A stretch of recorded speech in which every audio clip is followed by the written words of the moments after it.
Excuse me, who are you? Excuse me, who are you? Excuse me, who are you? Mima está enfrente de la computadora. Se ve a sí misma. Pero la imagen que le devuelve no es ella. Es otra versión. Más brillante, más idol, más perfecta. Y en ese instante, lo verdaderamente aterrador no es la posibilidad de un fantasma, ni de un asesino rondando por ahí, sino la pregunta silenciosa que flota.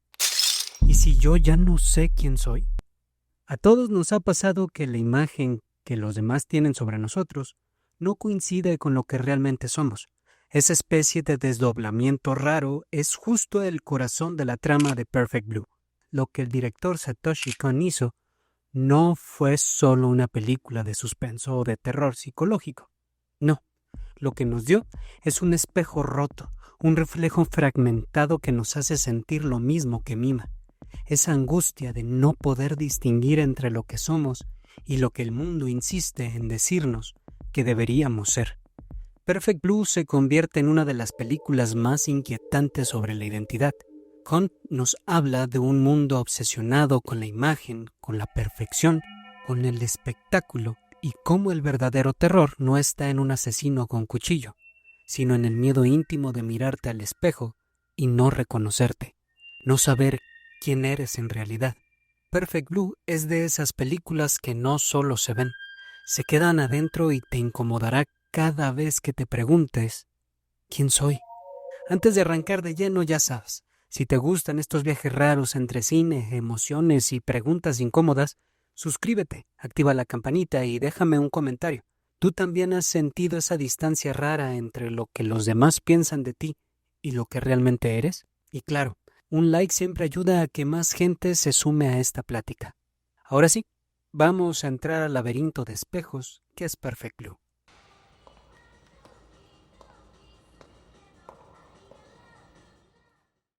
Todo comienza en un escenario lleno de luces, gritos y energía juvenil. 3 chicas cantando y bailando con sonrisas perfectas. Una multitud de hombres que grita sus nombres como si fueran diosas. Allí está Mima Kirigoe, miembro del grupo idol Champ.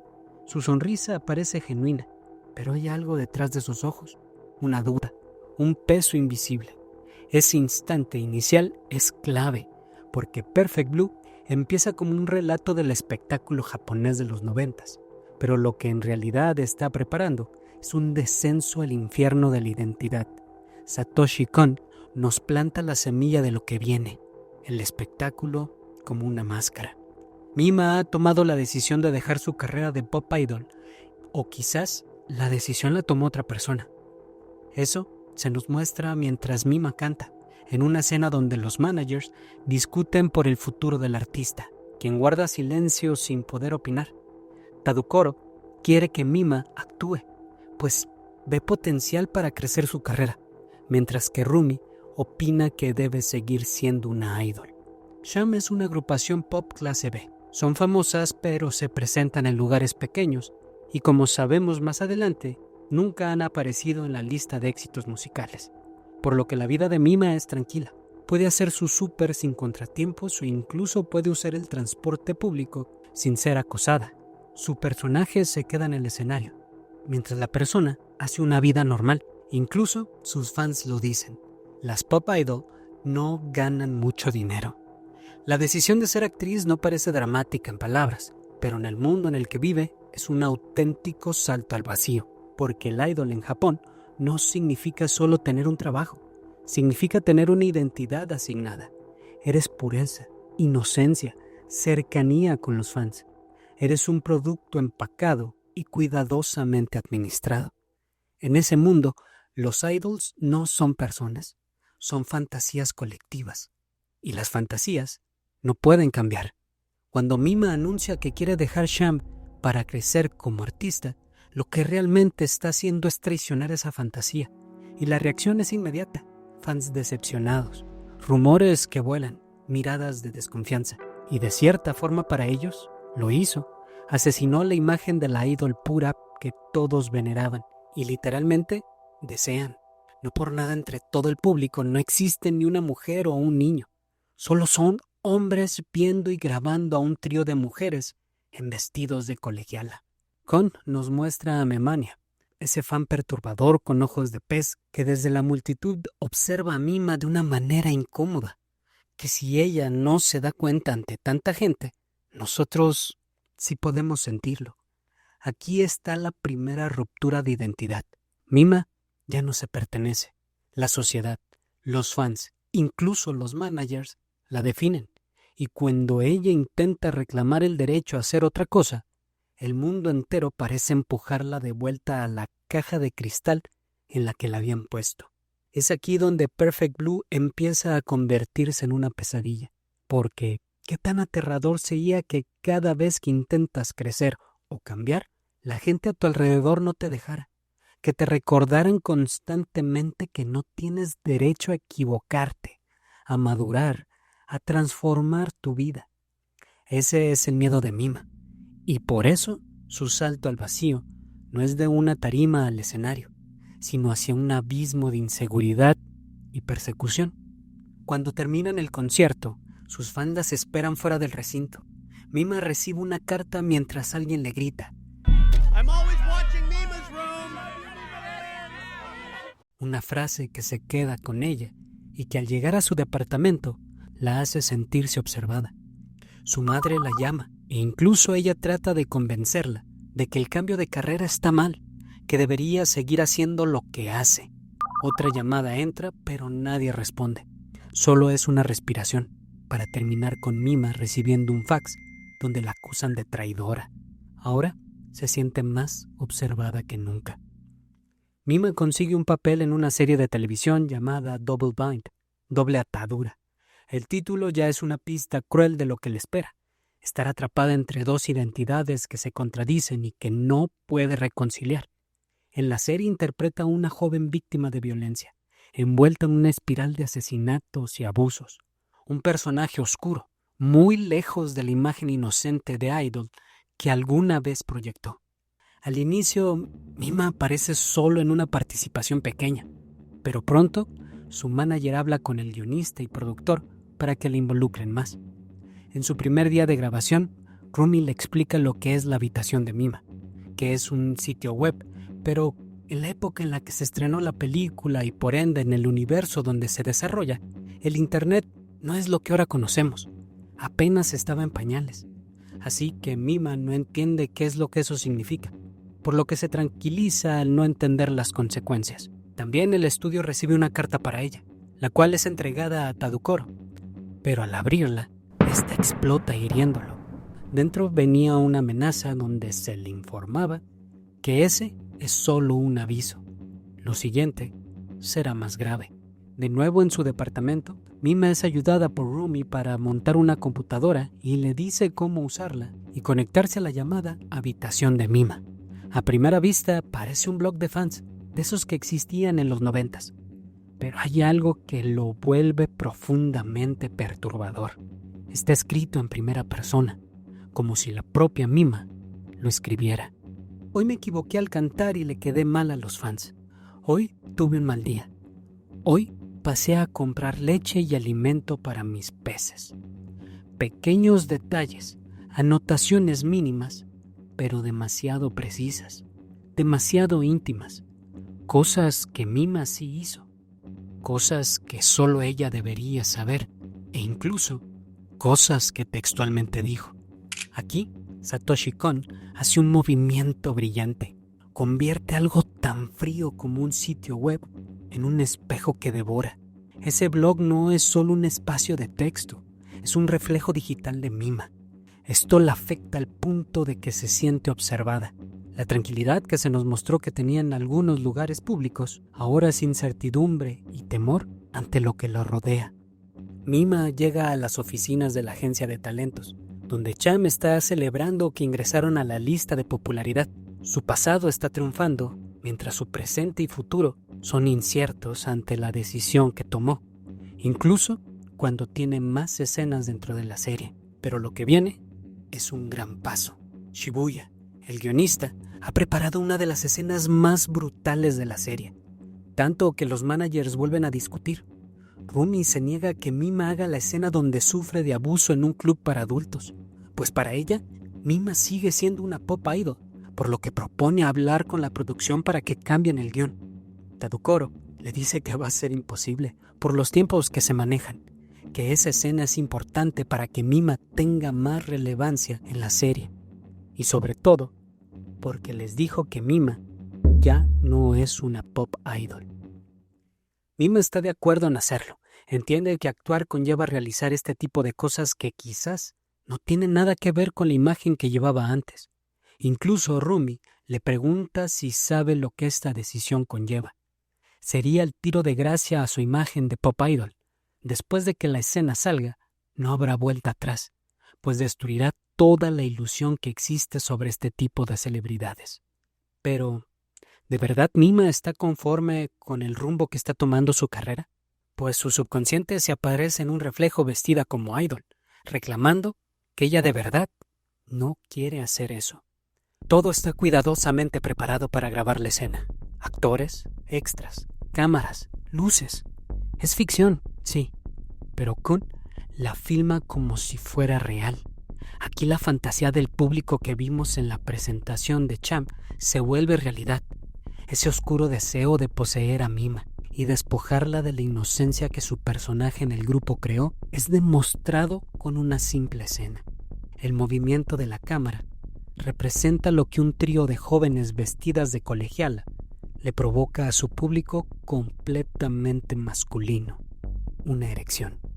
La cámara no nos deja escapar de la incomodidad. Vemos a Mima en el suelo gritando, con los hombres encima de ella. La escena, aunque ficticia, no deja de ser incómoda, tanto como para nosotros, como para los agentes. Incluso llevando a Rumi al llanto y a Tadukoro a ocultar su cara para no ver más. La mente de Mima se disocia, confundiendo los gritos de quienes atacan a su personaje con quienes lo ovacionaban cuando era idol. Esa época se ha acabado. Por eso la siguiente escena, ella viste de negro, como si nos quisieran mostrar el luto ante la muerte de su pasado. Tadukoro espera a Mima para llevarla a su casa. Se nota preocupado por lo que acaba de pasar, pero no es capaz de expresarlo. Quizás porque Mima parece menos afectada de lo que él o Rumi están. Al llegar a su departamento, Mima se da cuenta de que sus peces han muerto. Esto la lleva a quebrarse, y entre el llanto, acepta que no quería hacer eso, pero se sintió con la responsabilidad, pues no quería quedar mal ante quienes confiaron en ella desde el principio. Pero el rompimiento no es solo emocional, sino mental, pues en el reflejo del monitor ve a la Mima de antes, la idol, la que todos querían, la que la página web describe, por eso aparece en el monitor. Algunos fans aplauden la nueva faceta de Mima, pero otros, los más devotos, sienten que los ha traicionado. Y por fin conocemos quién es el responsable del blog. Es Memania, el fan obsesionado con ella, quien, como hemos visto, la sigue a todos lados y está al pendiente de lo que dicen. Él habla como ella a través de una página web, incluso dando declaraciones que ella no ha hecho, como decirle al productor pervertido y que ya no quiere actuar, sino regresar a cantar. ¿Acaso Memania conoce también a Mima, que sabe lo que quiere? ¿O es que Mima tiene miedo de ser rechazada por no ser lo que los demás quieren, gracias a lo que dice el blog? Piénsalo. En 1997, cuando el Internet apenas era un juguete para algunos, Kun ya estaba mostrando su potencial para distorsionar la identidad. Hoy lo entendemos mucho mejor. Tu perfil de Instagram, tu TikTok, tu avatar en línea, muchas veces termina teniendo más peso en la mente de los demás que la persona real detrás de la pantalla. Y lo que siente Mima frente a la habitación de Mima es exactamente lo mismo que nosotros hemos sentido alguna vez cuando alguien más nos define. Esa mezcla de impotencia, rabia y miedo, porque esa Mima digital es más constante, más coherente, más perfecta que ella. La idol sonriente que nunca duda, que nunca se equivoca, que nunca se mancha con el dolor del mundo real. ¿Te has preguntado si tus conocidos prefieren a tu yo real o al que muestras en las redes sociales? Pues es aquí donde la película toca un punto universal. El terror de que tu reflejo, o yo digital, valga más que tú. Mima vuelve a ver a su yo anterior después de leer una entrada en el blog donde pide ayuda, pues es obligada a hacer esas escenas por culpa de los guionistas. La mima idol le recuerda que ya no es una pop idol, pues ahora es una mujer sucia y nadie quiere una fantasía con una idol que no entre en la fantasía de su público como alguien inocente. La ilusión sale del monitor para desaparecer saltando por las calles. Curiosamente, en las siguientes escenas se nos presenta una de las tomas más estresantes. La construcción de esta es arte puro. Desde el principio, con la amenaza que recibe Shibuya en su lugar de estacionamiento, con un cartel pegado, manchado de pintura roja. Al bajar del carro escuchamos una canción de Champ. Esta es una clara declaración de guerra, después de lo que se escribió en el blog, pues culpan a Shibuya de ponerla en una situación que Mima no quiere hacer. El guionista pregunta si hay alguien ahí y la música para. Lo vemos desde lejos como si fuéramos quienes amenazan su integridad. Somos como el depredador acechando a su presa. La música empieza a sonar de nuevo cuando Shibuya activa el elevador. Su cara muestra miedo, pero cuando las puertas del ascensor se abren, la música aumenta de volumen a tal grado de distorsionarla. Dentro solo está la grabadora que reproduce la canción. El elevador llega al 5º piso y al abrir las puertas podemos ver que Shibuya ha sido masacrado, con puñaladas sobre todo el cuerpo, incluso sobre los ojos. Mima empieza a conectar este acto con la kata que explotó en el set, pero Tadukoro le dice que no existe ninguna relación entre uno y otro. El siguiente paso de Mima es una sesión de fotos, pero esta la pondrá de nuevo a prueba, pues se tendrá que despojar de toda la ropa. La sesión empieza bien, pero cuando llega el momento de quitarse todo, se encierra en su camerino. Duda, y eso la lleva a quebrarse de nuevo, imaginando a Mima Idol, quien le recuerda que estaba mejor como pop idol. Al preguntarle quién es, la ilusión le responde que es lo que el público quiere, una pop idol, que nadie quiere una actriz. Siendo esto un reflejo de lo que ha leído en el blog, pues es ahí donde entiende que el público extraña a la Mima del pasado y poco apoya a la que se está forjando un camino como actriz. Las fotos salen en una revista con el título Mima Kirigoe deja el trono de pop idol, pues con esa publicación se pone la lápida sobre su pasado, matando la fantasía de inocencia que se requiere para ser considerada una idol. Memania se molesta y adquiere todas las revistas que puede, incluso las que otros ya tienen en la mano. En su departamento vemos que alguien que se hace pasar por Mima le envía un correo diciéndole que quien hace eso es una impostora. Memania le da la razón, le dice que la protegerá, aunque tenga que terminar con la impostora, que para nosotros es la verdadera Mima. Pero, ¿quién le está escribiendo? ¿Acaso será Mima? Pues vemos que la ilusión también habla con Memania. Mima llega a visitar a sus excompañeras a una estación de radio donde tienen una entrevista, solo que dentro de la cabina ve a Mima Idol. Esta sale y Mima la persigue, solo que al llegar a un cruce, un camión se acerca peligrosamente hacia ella. Quien lo maneja es Memania. Pasamos a blanco para descubrir que Mima está acostada en su departamento, donde recibe a Rumi, quien le lleva té y pastel. Mientras platican, Rumi le comenta que a la gente le está gustando mucho la nueva Mima, pero ella no responde emocionada. Rumi le pregunta si está siendo acosada, pues ha visto el blog y le pide que no lo visite más, pues puede afectarla. Mima le comenta que quizás la Mima que escribe el blog se parece más a ella que a ella misma. Está confundida, no sabe qué es real y qué no. Pareciera que se ha convertido en un déjà vu. La situación la está afectando a un punto donde ya no sabe si ella está haciendo las cosas o alguien más está viviendo su vida, llegando a confiar más en lo que el blog postea sobre ella, como ir de compras a una boutique, que pues las fotos parecieran indicar qué es lo que hizo. Lo que hace que Perfect Blue sea inolvidable no es solo la historia de una idol que se hunde en la paranoia. Lo que la convierte en una obra maestra es la forma en que Satoshi Kon manipula el lenguaje cinematográfico para que nosotros vivamos esa confusión junto con ella. La línea entre ficción y realidad se vuelve una herida abierta. Mima ya no sabe cuándo está actuando en Double Bind y cuándo está viviendo su vida. Pero Kun va más allá. Hace que tampoco nosotros lo sepamos. Un ejemplo magistral es cómo usa los cortes de escena.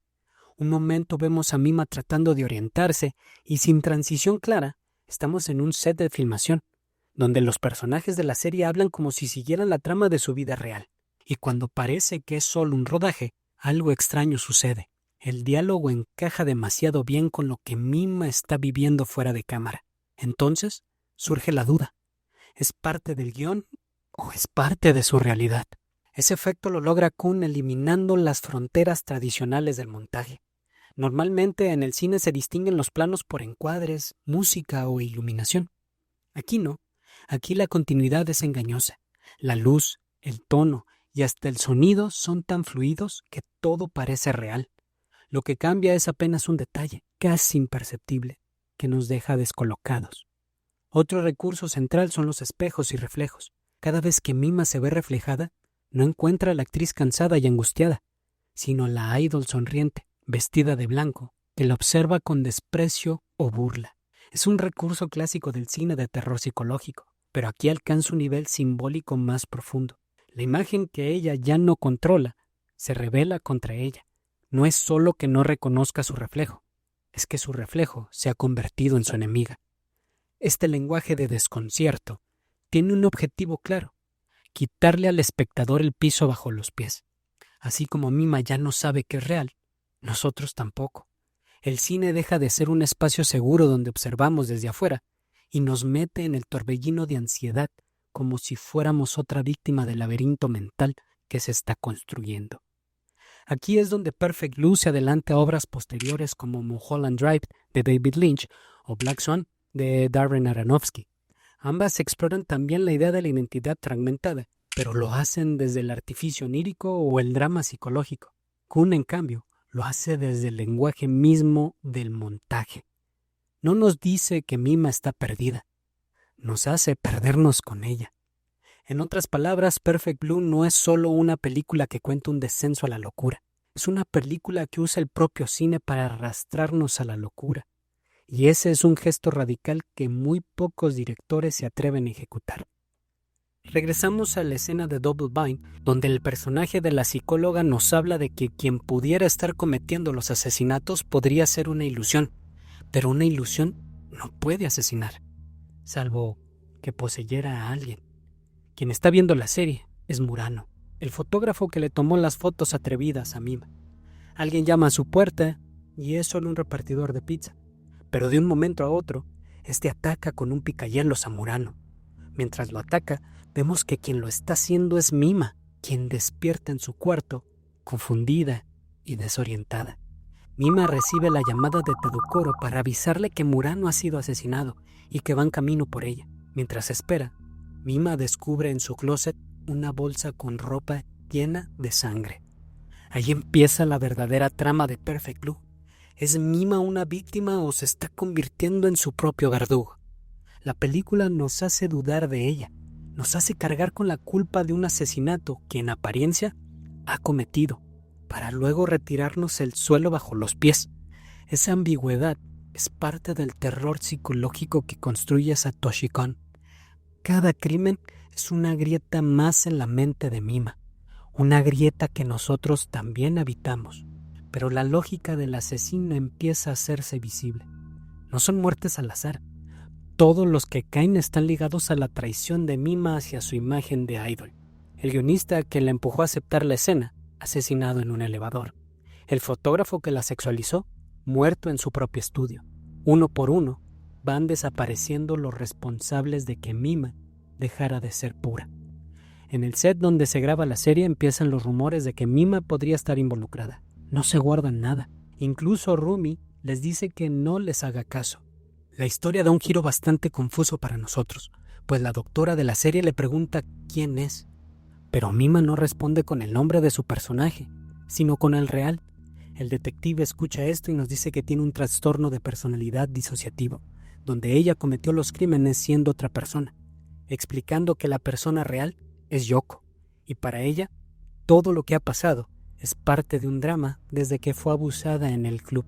Pero no podemos confiar en esto 100%, pues cuando Mima dice, así es, soy una actriz, se escucha que el director dice corte, solo que regresamos a las declaraciones de la doctora, pero ahora usan los nombres de la serie. ¿Qué está pasando? ¿Mima confesó? ¿qué realidad estamos viviendo? Las grabaciones terminan y la participación de Mima en ella es aplaudida. Rumi y Tadukoro la esperan mientras se cambia para llevarla a casa. Solo que Mima, en el camino, se encuentra con Memania, el fanático de figura grotesca. Este intenta agredirla en el mismo set donde ella grabó el abuso ficticio. Un espejo de carne y sangre. Un intento de transformar la ficción en realidad. Memania está convencido de que ella no es Mima, sino una impostora que ha ensuciado el legado de su Mima. Ella empieza a pelear por su vida, hasta que logra acabar con Memania. Rumi se encuentra con Mima, quien trae la ropa rasgada y está hecho un desastre. Al llevarla al lugar donde se supone que dejó a Memania, este ya no está, haciendo dudar una vez más a Mima y a nosotros. Pues Rumi le pregunta si no estaba soñando y termina llevándola a la habitación de Mima. Ella se queda dormida en el trayecto, despertando en cama. Pregunta si Rumi está ahí y ella le responde que sí. Aquí la película nos da otro giro perverso. Memania no es el verdadero asesino, es un peón, un instrumento manipulado, porque quien realmente ha estado moviendo los hilos es alguien mucho más cercano. La revelación es lenta, casi cruel. Tras el ataque fallido de Memania, su cuerpo aparece sin vida, arrojado como un estorbo. Y más tarde, cuando Tadukoro es encontrado asesinado con los ojos arrancados, la firma queda clara. Alguien está purgando a todos los que ensuciaron la imagen de Mima y lo hace en nombre de esa idol que ya no existe. Mima voltea a ver la pecera y sus peces se encuentran ahí. Algo no está bien. Abre su ventana y la vista no es la misma. No está en su habitación. Incluso el póster que quitó al principio vuelve a estar colgado. Mima Idol hace aparición para decirle que claro que no es su habitación, sino la habitación de Mima, la que era Pop Idol. Solo que ahora escuchamos una doble voz, y en el reflejo del espejo podemos ver que Mima Idol es Rumi, la mujer que conocía cada paso de su carrera y que, incapaz de aceptar el cambio, se aferra a la Mima Idol como si fuera la única versión legítima de ella.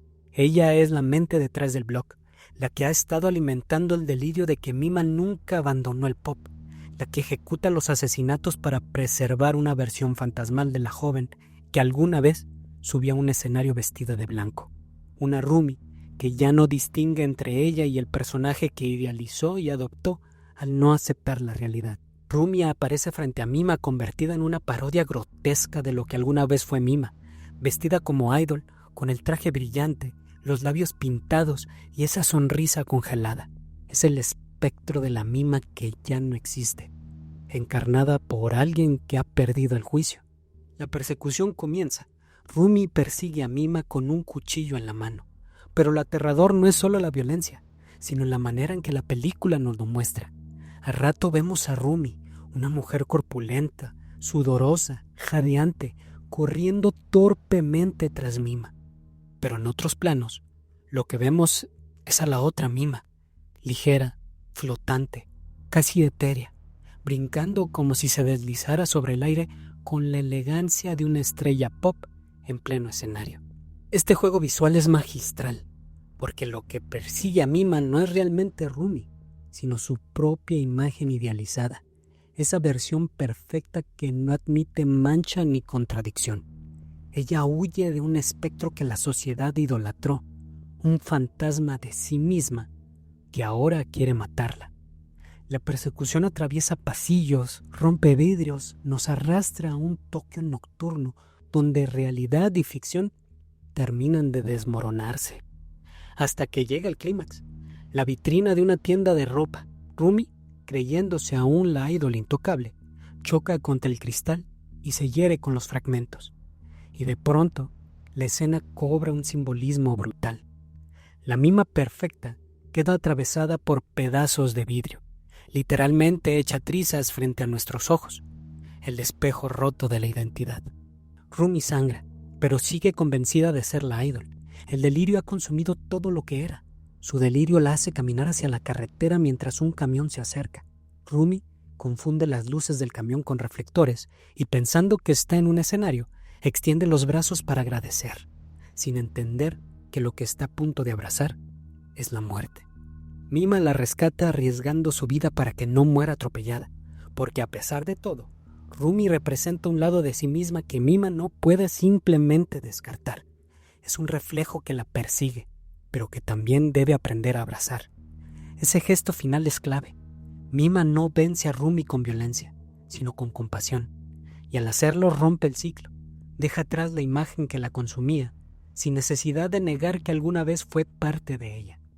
En ese instante, Perfect Blue nos deja la certeza de que el verdadero enemigo nunca fue Rumi, ni siquiera Memania.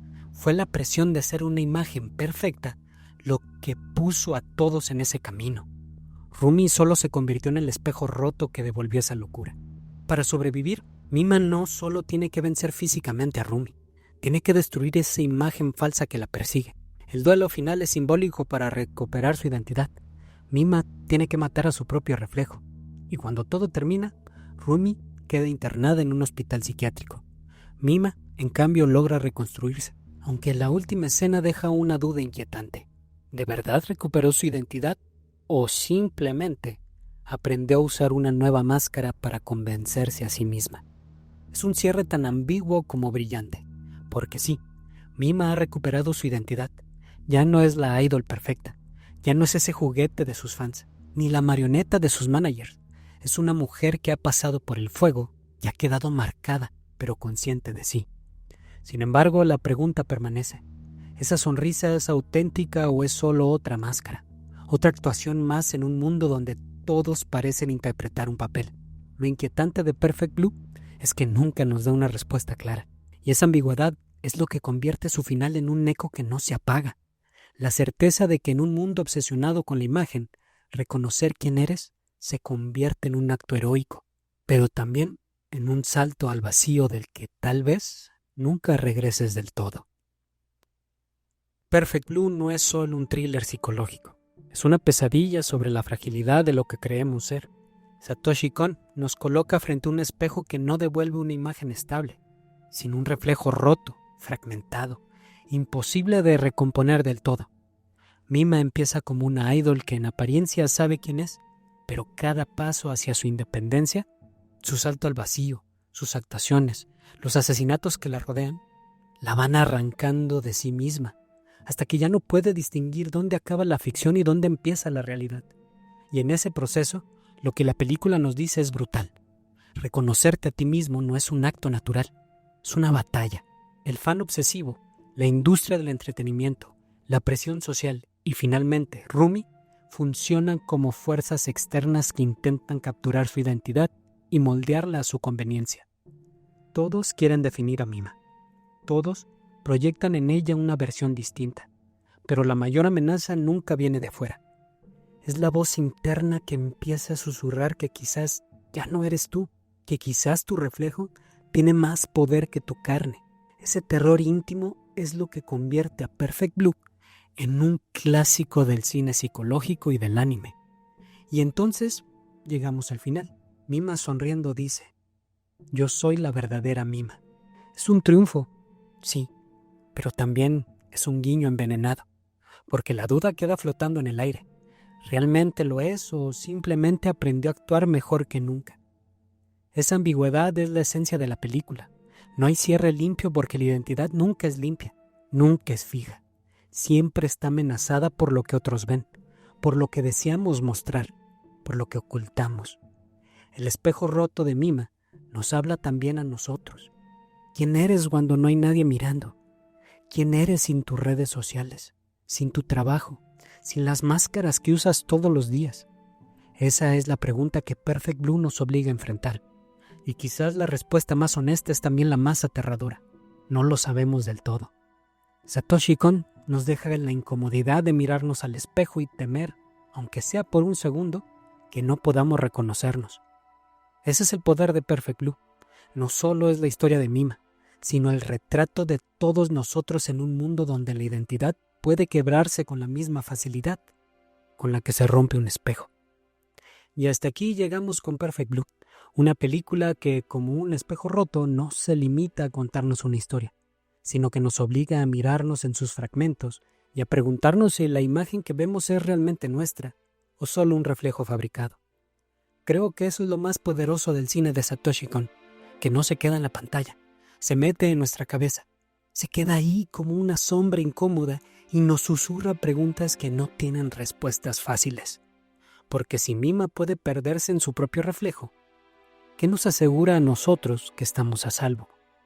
En una época donde vivimos más frente a las pantallas que frente a otras personas, donde nuestra identidad muchas veces depende de un perfil, un me gusta o una mirada externa, ¿qué tan lejos estamos de convertirnos en nuestro propio doble, en una proyección que no podemos controlar? Si algo nos enseña Perfect Blue, es que reconocerte a ti mismo no es un acto dado por sentado, es un esfuerzo constante, un salto al vacío todos los días. Y quizás la única forma de no perderse del todo es aferrarse a esos pequeños destellos de verdad, aunque duelan y aunque incomoden. Gracias por acompañarme en este viaje por uno de los thrillers más inquietantes de la historia del anime. Si esta película ya te había dejado marcado, espero que este ensayo te haya dado nuevas formas de mirarla.